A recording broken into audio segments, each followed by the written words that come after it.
जहाँ रेत के तूफान, जलती धूप और तन्हाई के सिवा कुछ नहीं था। इसी वीराने में एक मेहनती किसान रहता था।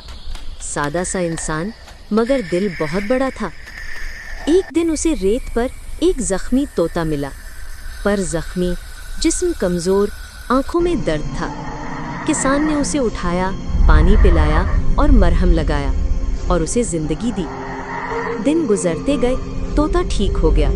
वो हर वक्त किसान के कंधे पर बैठता, उसके साथ हंसता, बातें करता और दोनों अब तन्हा नहीं थे।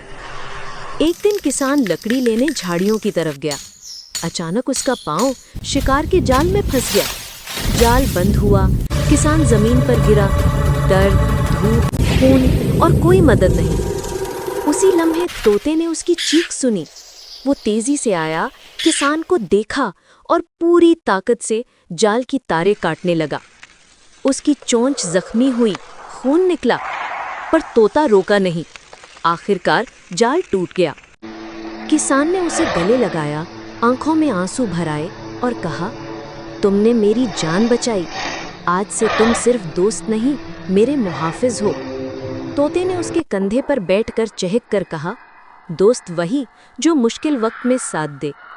और यूं उनकी दोस्ती और भी गहरी हो गई। वो एक दूसरे के लिए सिर्फ साथी नहीं, जिंदगी बन गए।